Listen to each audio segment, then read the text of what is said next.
9:05, and here we go. Alabama Dental Associates getting us started this hour. It's, of course, they're my dentist. They're AJ's dentist. They're all of our dentists as we get cranked up on what's turning out to be a pretty busy news afternoon. Y'all go get your teeth done and do it at Alabama Dental. They're just the best. I really appreciate this practice for more reasons than I can express because, one, Dr. Brian's just a good buddy, and two, I love the four dentist concept that gives them longer hours. You can get there as late as 7 o'clock at night. You can be there on Saturdays. All that stuff's just wonderful. And it's the attitude when you go in there. They're just the nicest folks. Most people hate going to the dentist. They know that, and they get it, and they try to make it as easy as possible with the convenient hours, with all the latest technology. 4 different dentists with different specialties, and y'all need to go see them. Get that done this summer, alabamadental.com, alabamadental.com. All right, man. Let's see. AJ, are we good on the camera, or are we still kind of weird? You're up. Oh, okay. All right. So it's working. Yeah, it's the camera thing, man. What are we going to, what you going to do? All right, let's start from the beginning. I guess, there's so many things. The Iran story is still kind of front and center. But I'm more fascinated with this story out of Florida right now with the Florida House of Representatives and their Senate voting to really get rid of their property taxes. This is an amazing thing.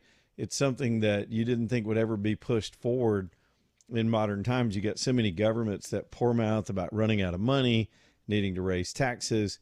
In states like New York and California, they continuously attack property taxes. They're doing it in Virginia now, basically anywhere there's a Democrat in charge, where they'll never have enough money for all their ambitious plans. And property taxation, in my eyes, most taxes are immoral anyway because they're theft. They're taking somebody else's labor and work and productivity and just taking it from them. And the income tax itself wasn't supposed to be but just a small percentage for a temporary amount of time. And then property taxes on top of that. I mean, you are threatened by your government to pay up like the government is a landlord over all property as long as you own the property. You work for the property. They taxed your income. You take what you got left and try to afford to pay for a house.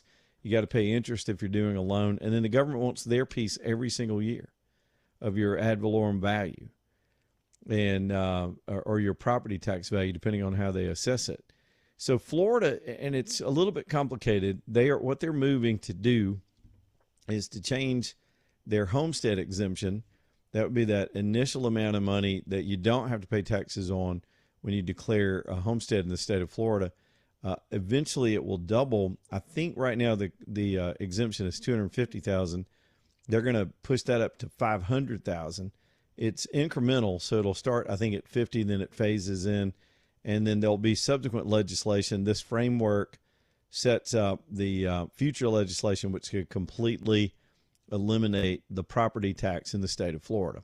Now, it's an interesting time in Florida because there's a lot going on. It's a market that Florida is always super explosive, and then it cools off very, very quickly because of the growth in the state. There's an explosive nature. It's very volatile, the real estate industry in that state. And then, of course, because they've got so much coastline and valuable property that is desired by a lot of people in the country. They have a lot of people in that state that are second home owners and whatnot.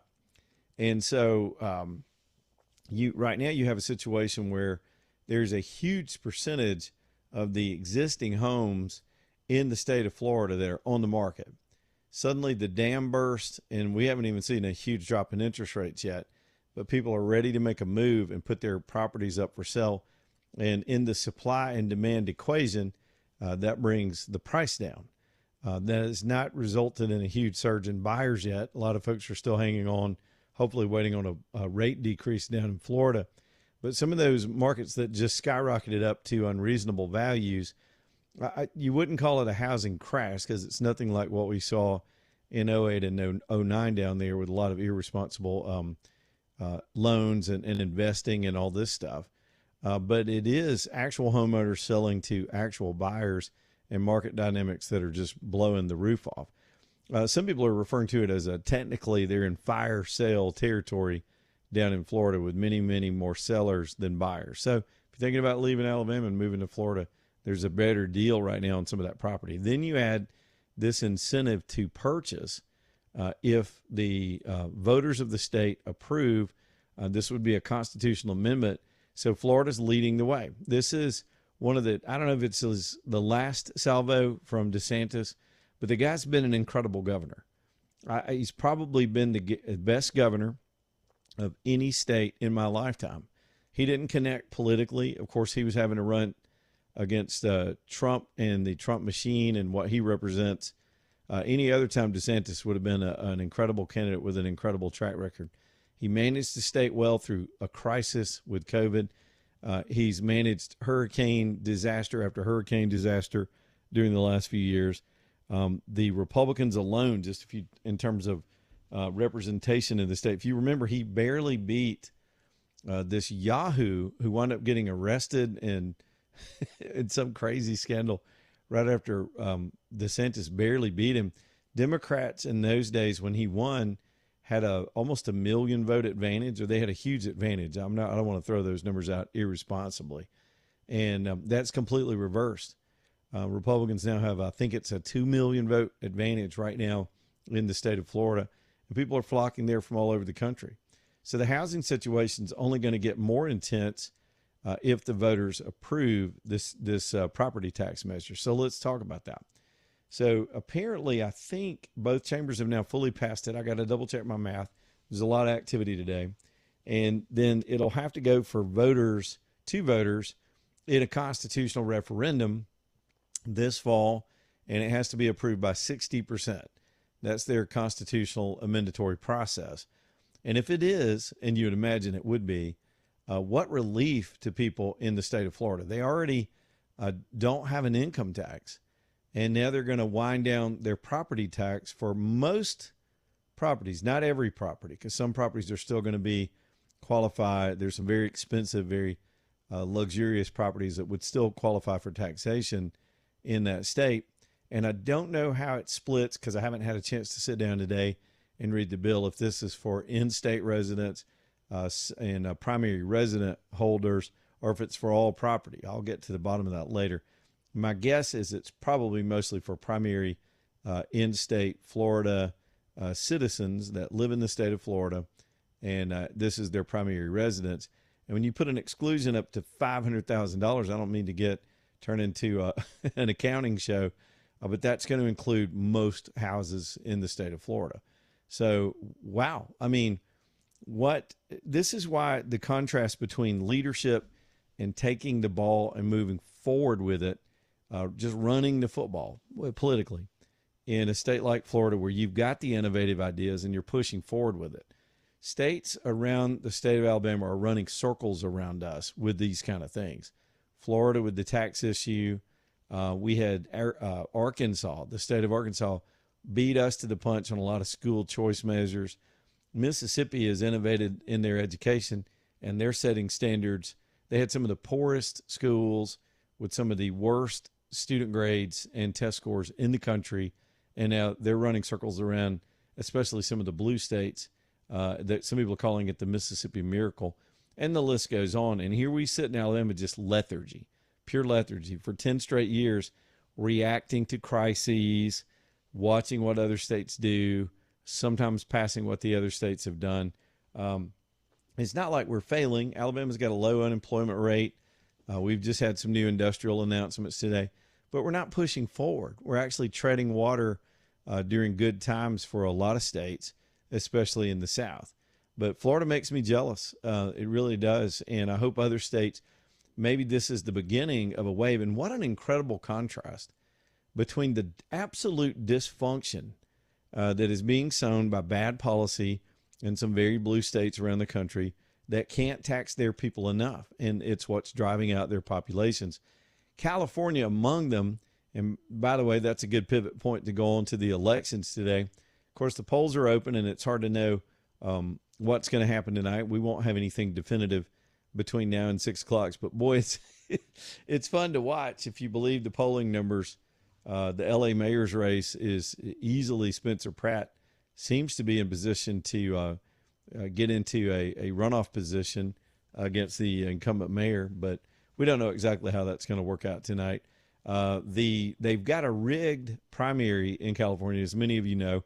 We've talked about this a little bit over the last few weeks, but they do this sort of jungle system where the top two vote getters in every single governor's race get into a runoff with each other. The Democrats rigged it that way to box out Republicans. In other words, because they outnumber Republicans in California by 5 million voters, generally Republicans don't even have enough voters to get in the top two in a multi-candidate race. But times have changed. Gavin Newsom has screwed up royally, and people are pissed, and they're looking for alternatives. And while a lot of voters out in California, if you look at the internals on the polling, wouldn't still identify themselves as Republican, they're fed up with the Democrats. They don't have any deep affinity for the failures of that party, similar to the way a lot of Republicans feel about the failures of the establishment Republicans in D.C. and our disdain for what's been happening in Montgomery. But they still want things done. They want things done properly and not just randomly. That's such a trite throwaway phrase. Just do something. Just do some things. That's not what we want. We know exactly what we want. We want to be left alone. We want less taxes. We want crime dealt with. We want criminals punished and put in prison. We want the border incursion stopped. We want the government to stay out of the economy so we can fix it ourselves. We can fix this economy under the normal rules. And things like Florida getting rid of their property tax is a way to do that. It takes the burden off the investment in those properties, off the regular folks in Florida that are just trying to pay their bills and establish themselves. It takes pressure off the whole system. And Florida has found a way to manage its resources without this property tax revenue. And it's proving two things. You can be a better steward of the budgeting process, which they've done in that state, and that takes the weight of the existence of all this government, this unnecessary, intrusive, abusive, incompetent, ignorant, arrogant, controlling government that we have all over this country. It just takes their money away. It starves the beast. People find freedom again. Any state that is overtaxed is not free.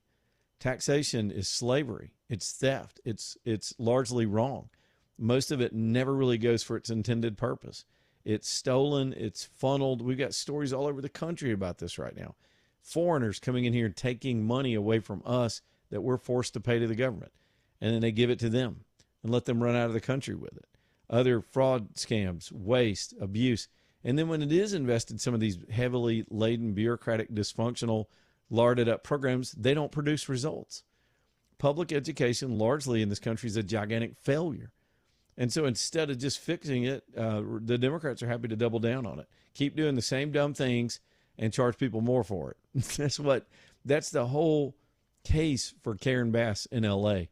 and the Democrats, for that matter, in Sacramento. So it's a fascinating day. The contrast is amazing to watch the pushback and I wouldn't call it an uprising. And again, while I'm optimistic and hopeful, I'm really realistically, I don't expect the Republicans to pull off too big of victories in California. But you can tell that state's had enough. Those that chose to stay and fight and not move to Florida or Texas or other places are trying to have their say today, while Florida is over here going doot-doo-doo, doot-doo-doo-doo-doo. We're just whooping everybody's ass. Hey, how about we get rid of our property tax to show them how it's done? Hallelujah. That's good stuff. I'm glad we're their neighbor. All right, that'll get us going today, 545-9950. If y'all want to get in on the show, we will talk about things through the afternoon, breaking news when we get it. And we do have some stuff coming out of D.C. right now that's fascinating. Updates on the Iran situation, housing. We got announcements all over the place. And your phone calls, as always, 545-9950, Leland Live, Talk 995. Back here in just a minute.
All right, y'all get back in here, leading live. Alabama Gold Refinery up next. It's always a good time to invest in gold, man. It's one of those timeless investments.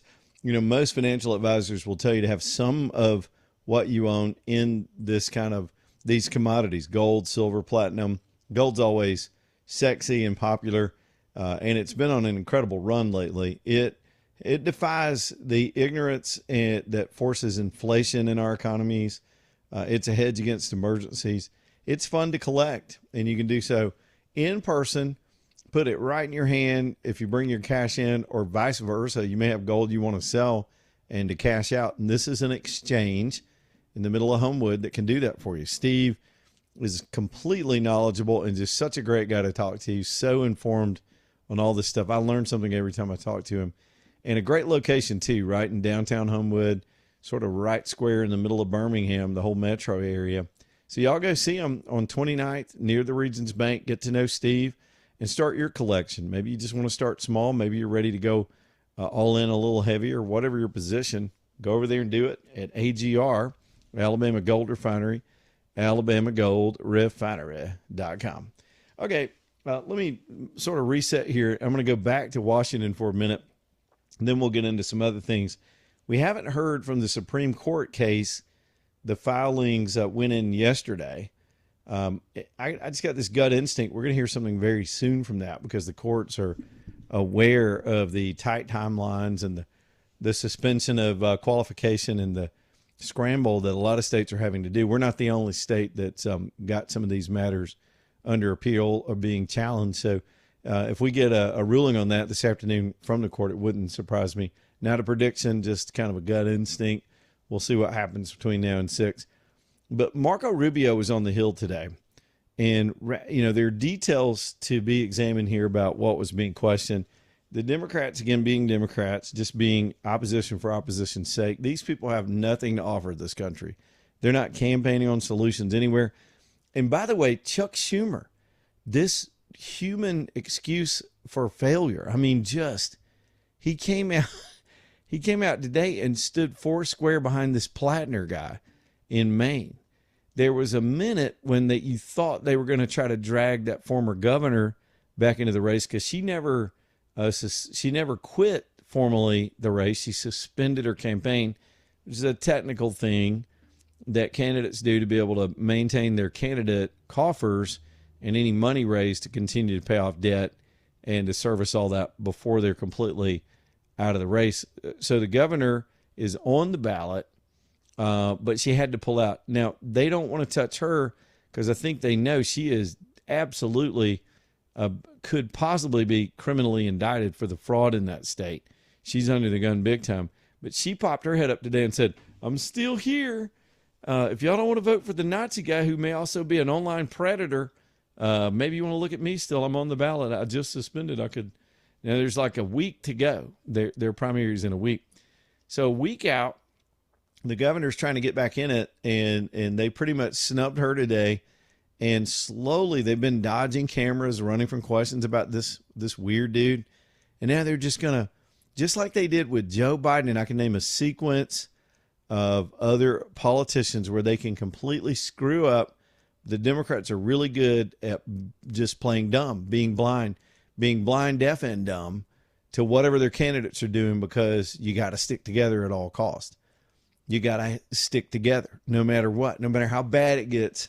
You got to stick together. Every now and then they'll push one of them over the edge. But they hadn't gotten there yet with Plattner because they got nowhere to go. So they're just going to pretend he's legit. So, and they must have some polling in Maine. This was my first reaction. By the way, what I'm talking about, I think I skipped right over the headline. The headline was Schumer came out today and said, oh yeah, I'm still with Plattner. I endorse Plattner. He's on the Hill today trying to make amends with people and get over the controversy. So with 7 days ago, if they're either going to bail on the guy or stick with him and just let him get beat. But the thing is, Maine voters are weird. They're very weird. I saw some man on the street interviews today where most of them are just saying, even though the scandal is he might have been trolling for kids online, these Maine voters will say, well, that's his personal business. Democrats do that all the time. They started that, especially with Bill Clinton. Any kind of scandals that hit their people, well, it's none of my business. I just can't vote for. So anyway, so let's see how that works. That'll be the entertainment for next week. And then there's Rubio, who used to be in the Senate, of course, now Secretary of State. And today, all they can do is try to throw doo-doo at Rubio. Rubio handled them magnificently. I really, at this point, could change my mind next week, but I really hope he runs for president. Here's Rubio today on the Hill. American people. We have the power to confirm who represents America abroad. We confirmed you to be our Secretary of State. We confirmed you to be in the negotiations that are happening. And it's just unthinkable to me that you are missing high stakes negotiations or that you're not involved. It's sad. Senator Rosen, your time's up. Yield back. Okay, so let me Secretary Rubio. You're 100% inaccurate and 100% wrong. Here's why. Number one, the Vice President of the United States was there, and he wasn't confirmed by us, and he was elected by the American people. Okay, he is the second in line of the presidency of the United States. He was present. Mr. Witkoff is the president's envoy for negotiation for peace deals. Mr. Kushner is a private citizen that serves as an advisor on these functions. They were the team that we sent to Pakistan. I was not at a party. Where I was is next to the president, because in the midst of those negotiations, I was in communications with them. And in fact, I think there is media reporting from that evening on how on multiple occasions I went into a back room, I came back out and spoke to the president and was constantly updating him. On that evening, I spoke to Mr. Kushner and our negotiating team and Mr. Witkoff on at least 6 occasions, including twice on a secure line from the phone they had access to over there. So you don't know what you're talking about. You're just Senator Rosen, stuff up. he has the floor. I know your staff wrote up this cute statement for your TikTok video, but it's not true. And it's not real. That's not what happened. So I should have set that up better. She's accusing Rubio of going to a party instead of being involved in the negotiations with Iran. So he asked her, he said, what party? She couldn't name the party. She's sitting there reading notes her staff prepared, and Rubio smoked her out because she was dead wrong. Back in a minute.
All right, let's do this thing. Leland Live, Talk 99.5. Crocker Moving Services, ready to help if you got any kind of moving going on this summer. You know, it's not always a whole house. Sometimes y'all are doing that. You're going to buy and sell, going to do a big family move this summer.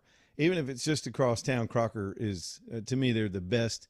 And it's a reflection of Eric Crocker, the owner of the business. He's just a squared away guy, former Marine, believes in working hard and doing things right, trains all his team to do that, hires the best folks, good character, just good people. Don't you just want to work with good people? They're handling your stuff. Now, they've got this 2-hour rate, and it's the thing I talk about the most, and I just love it. They'll scale down to a minimum of 2 hours of their time. You can talk to them about how they figure that up for you, and they can give you an estimate of, you know, how much you got and how far you got to go. And they've never gone over their estimate. They don't run a taxi meter on you, I suppose, like some moving companies do. They're really straightforward on, they know how long it's going to take them and what kind of manpower they need to bring to bear, and they'll just come knock it out. Sometimes it's just a big old heavy thing or one or two things that just need to be moved from A to B. It's CrockerMovingServices.com. Y'all reach out to them at CrockerMovingServices.com. Tell them we said, hey, and let's get this done without stressing out yourself or your friends trying to move furniture. I think I'm finally just aged completely out of doing any of that stuff. I was talking about it the other day. I've got to move just one room worth of stuff from one part of the house to another, maybe by this fall. I think I'm just going to let them do it. In the old days, I'd have had my buddies come over. My buddies are old too, man. We're done. All right, so let's get back into it. A couple of other things that are happening. Let me make sure I got it all cleared up because I'm going to bring some new stuff up here. Oh, yeah, they're going to do the White House Correspondents' Dinner.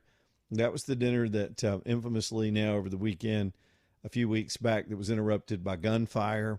As you would expect, the Correspondents Association is now scheduled a redo. That's going to be on July the 24th after all the 4th of July festivities, a couple of months from now. They're moving it to I think it's the Waldorf Astoria, which was built by Trump, which, you know, they got to hate. I saw one of them. It was a Fox reporter who's in the association, the Correspondents Association, standing there on the White House lawn just as we were coming to air. Somebody asked him, would you ever hold it in the new ballroom?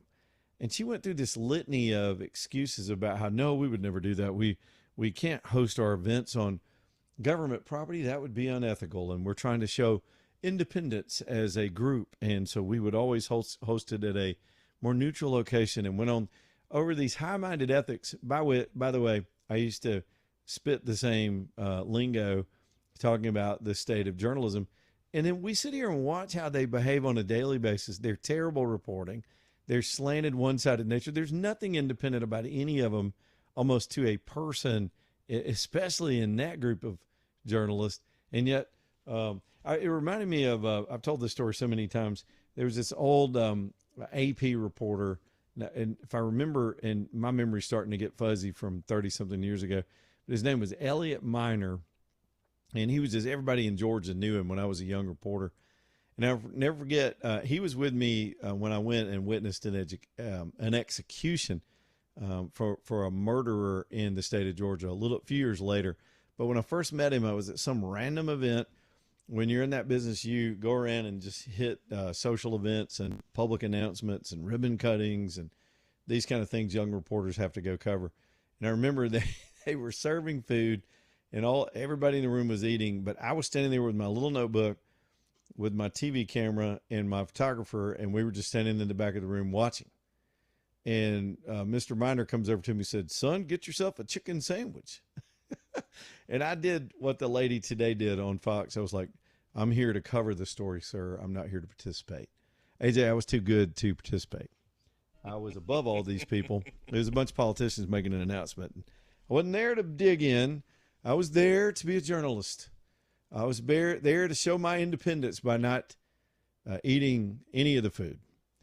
And Mr. Miner looked at me. I'm a veteran who'd won so many awards and was one of the best writers I ever read. He looked at me and said, boy, he called me boy. AJ called me boy. He said, boy, if you can sell your soul for a chicken sandwich and your ethics for a chicken sandwich, you don't need to be in this business. And I said, yes, sir. Where are the sandwiches?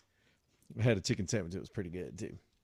It was some agricultural event down in South Georgia. But the thing is, there's a pretense that comes with these people. Now, Trump immediately gave a statement saying he would attend. He's been invited to be the speaker again, and he's agreed to do it on the 24th. He said, and he pointed out he was going to do a roast. I mean, a straight up just barn burner roast of these people when they got a chance to meet the first time. And if you remember the history, Trump's never gone to one of these things. He just blows them off because he doesn't have any respect for the main media corps. Neither do a lot of people. But Trump was he was fully intending on just burning the house down and walking out of there. But then the shooting happened, and I think everything in that room changed. Even some of the relationships, at least for a period of time, between the hostility with the Corps and some of the Trump officials tended to temper a little bit because they got scared. They were close to it this time, and it wasn't something that they could trivialize like they did after the Butler incident. Now, some of them were there at Butler as well, but Trump said he's going to tone it down. They're going to try to have a nice event to find a way to come together over this notion that political violence is acceptable in the United States of America in 2026. I'm not saying that we've accepted it as a nation, but it seems to be getting more prevalent, and you're seeing bouts of it in different places. Primarily, I'm just being straight honest, it's coming from the American left. I haven't seen it. They're trying to pretend it's also coming from the right. I can't find many examples of it at all, even in the last 20 years. And where you do find examples, there's stuff like the FBI or the SPLC paying people to show up and give those images to the public. So I hope the dinner goes well. I wasn't even watching it that night. I remember my buddy Brady texted me. Y'all know Brady from the security guys on the weekend here on the station. He let me know. He said, "Are y'all going to go live tonight?" And I went, "For what?" I mean, I was dumbed out on the couch doing something else, and I had no idea this had gone down. But I may watch it this time just because of the spectacle of Trump being there with him and all that's already happened. So, yeah, that was another story today. Now, speaking of Trump, let's get this in there. This came out a little while ago. Trump the dude's nonstop, and so is his whole administration. They just keep their foot on the gas, even in the midst of this Iran thing and everything else that's going on with that. And by the way, the markets the Dow is way up today, almost 300 points. It'll be pushing 52,000 before you know it. The NASDAQ slightly down today. Again, they're taking the Iran and the oil prices largely in stride in the last 2 or 3 weeks. But Trump, on a completely different subject of the illegal immigrants, said this today. They put this statement out. Let me just read it to you. Try to read the whole thing. It's kind of long. He said, illegal immigrants and foreign fraudsters steal billions every year from the American taxpayers as part of my administration's historic effort to end fraud and reverse mass illegal immigration. I recently signed a powerful new executive order, which will be led by the Treasury Department, to stop banks, credit cards, and financial institutions from being used to facilitate human smuggling, drug trafficking, illegal immigration, and stop the criminal cartels who orchestrate these activities. Now, I was pretty sure they were already doing that because, especially if you know anybody that works in the banking industry and the very strict reporting requirements. I mean, if you go to your own bank, who you've been banking with for decades, and you drop 10 grand in cash for some reason in there, they're going to freeze that and turn you in and report to the government. There's a lot of monitoring that goes on. But Trump goes on to say access to our nation's financial systems must be limited to those who have a legal right to be here and who are engaged in lawful and legitimate commerce. Bank accounts being used to enable illegal immigration or to store the welfare received by illegal aliens will be shut down, and funds will ultimately face impoundment and seizure, and they can be returned to the taxpayers. It's not ludicrous, but profoundly dangerous that any illegal alien can simply present a blue state driver's license or a Biden border document and have unrestricted access to the U.S. financial system. This also sends a clear message to the anti-ICE rioters that your violent disruptions are only strengthening our resolve. My executive order will also allow us to stop billions from leaving the country in all manner of criminal activity. It's been said that this measure is taking the most effective means of reversing Biden's border invasion. We'll soon find out. Donald Trump. So let's talk about that. remember, some of what they were doing to avoid this kind of issue, at least we know the Somalis in Minnesota, where they were taking out suitcases full of cash, millions of dollars in straight up cash money packed in suitcases and sent right through the airports. And the TSA was allowing them to go through until some of them started getting busted. So that was an end run around any bank transaction or digital trail. However, money laundering, they'll find a way around this, but you got to make it hard on them. And he's right. If you're not a U.S. citizen and you're not legally entitled to be here, why should you be able to enroll in a bank, especially if it's for some of these purposes? I don't like the Big Brother aspect of it, that any kind of private financial transactions are constantly being monitored. But we've been in that world for a long time. Even those of us who just do legitimate work and have legitimate money flowing through our accounts, government spying on everything you do, if nothing for taxation purposes.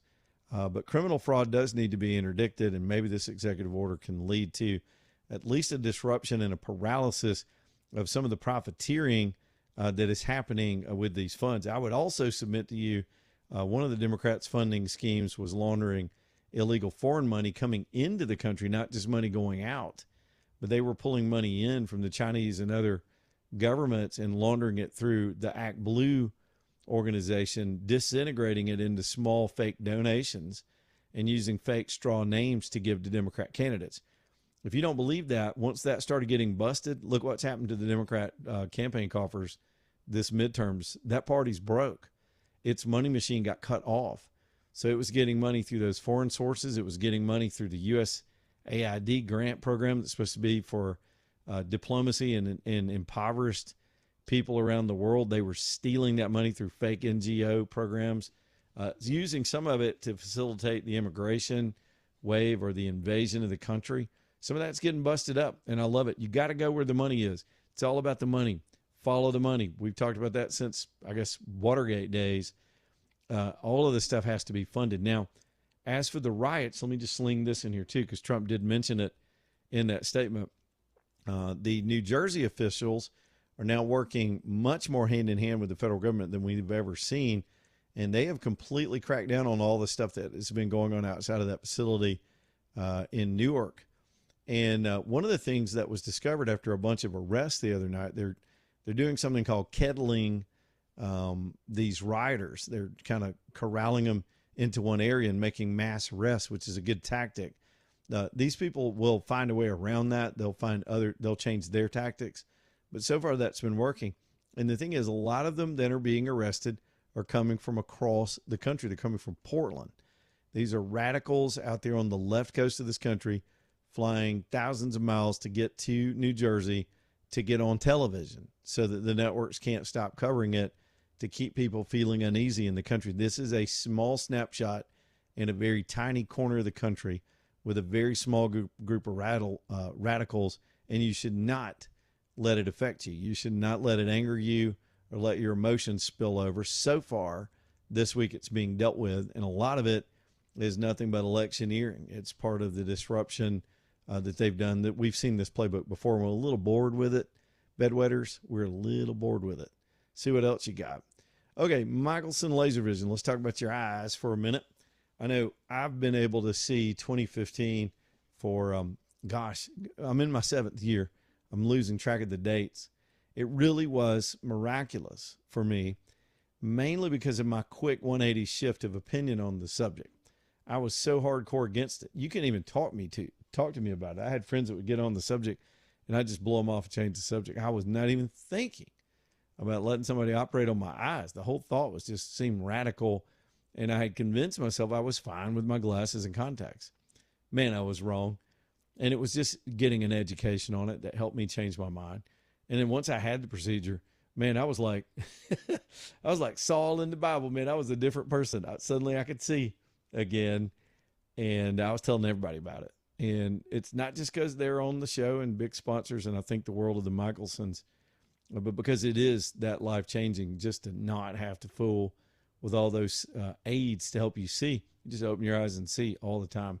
Michelson Laser Vision. If you're in glasses or contacts, don't blow me off right now. You owe it to yourself to at least go see what they can do for you. Maybe they can't, and they'll be straight with you. If they can't help you, they'll tell you.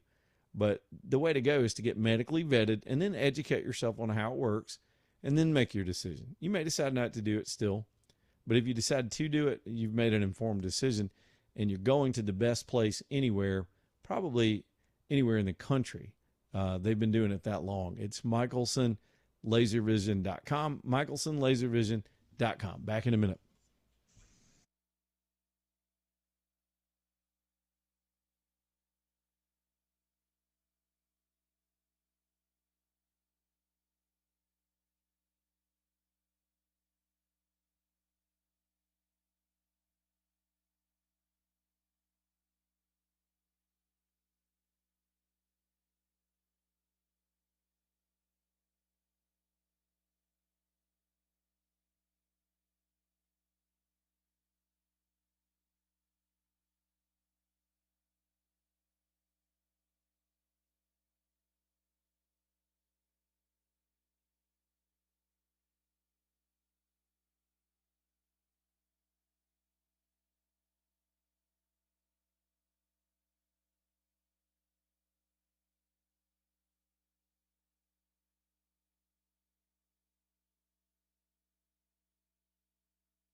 All right, it's 2:52, Leland Live, talking 99.5 Storm Restoration Roofing, ready to get after it for you. We've got a little dry spell. I know my man Greg Nelson is excited about that.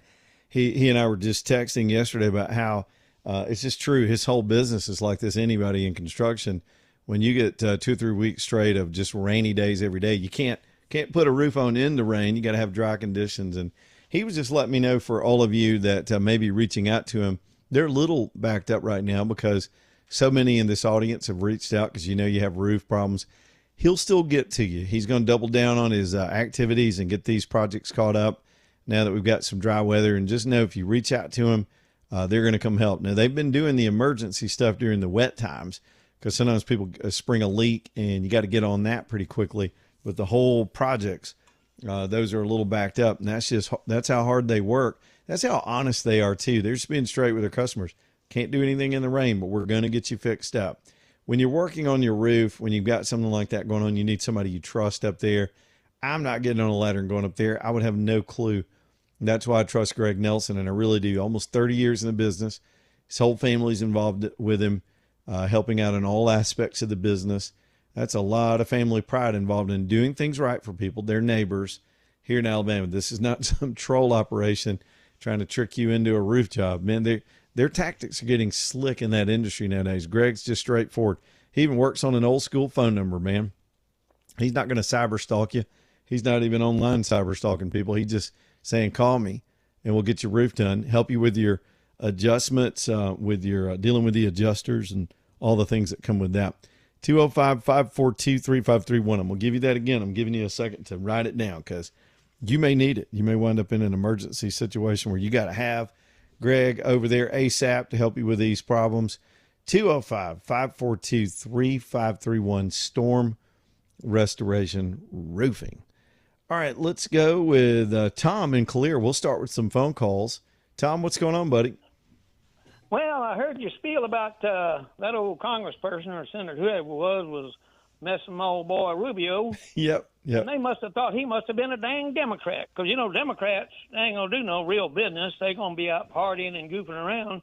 So she must have thought he was a Democrat. That's the only thing I figure. Somebody on her staff decided while the negotiation team was overseas negotiating Iran that Rubio was checked out and going to a party down in Mar-a-Lago. He was down in Mar-a-Lago to be part of this traveling White House Situation Room, and he and Trump all evening long were in contact with their negotiating team, and that was his whole night.